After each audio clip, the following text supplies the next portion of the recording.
जर्मनीच्या ऑटोबानचा म्हणजे जर्मनीच्या हायवेचा तुम्ही किस्सा तर ऐकलाच असेल. तर जर्मनीमध्ये मी जेव्हापासून गाडी चालवायला लागलोय ना तेव्हापासून माझ्या डोक्यामध्ये हा नेहमी विचारायचा की भेंडी इथं पोलीस यांना पकडत कसं असतील. म्हणजे जर एखाद्याने काही कांड केला तर 150-200च्या स्पीडमध्ये जेव्हा माणूस असतो एवढ्या फास्ट स्पीडमध्ये पोलीस त्यांना पकडत तरी कसं असतील. लकीली माझ्याबरोबर तर आता काही कांड नाही झालंय. पण तुम्हाला माहिती आहे का जर पोलिसांना तुम्हाला पकडायचं असेल जर तुम्ही काही कांड केलं जर्मन हायवेवरती तर पोलीस तुमची गाडीच्या पुढे येऊन फॉल्गनचं सिम्बॉल लावते आणि जसा त्यांनी फॉल्गनचा सिम्बॉल लावल्यावरती तुम्ही त्या गाडीला ओव्हरटेक करू नाही शकत.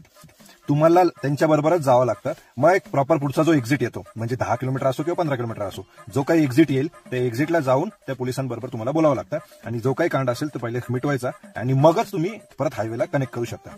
तर सांगायचा मुद्दा एवढाच की जर पोलिसांनी तुम्हाला फॉल्गनचा सिम्बॉल दिला तर you have to follow them आणि जो काय मॅटर आहे तो सॉल्व्ह करून मग तुमचा पुढचा प्रवास तुम्ही चालू करू शकता. मला भेंडी माझा जुना किस्सा आठवला.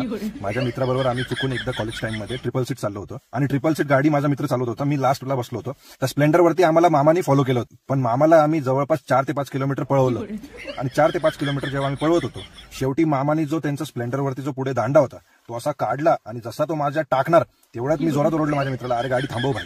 आणि मग त्याच्यानंतर काय झालं हे सांगायला नको बाकी तुम्हाला सगळं माहिती आहे. पण इथे असलं काही चालत नाही. आता आपल्या इथले मामा तरी आपल्याला समजून घेतात पण इथे पोलीस तुम्हाला बिलकुल समजून घेत नाही. 3-4 किलोमीटर जर तुम्ही त्यांना पळवलं मग तर तुमचा गेम ओव्हर.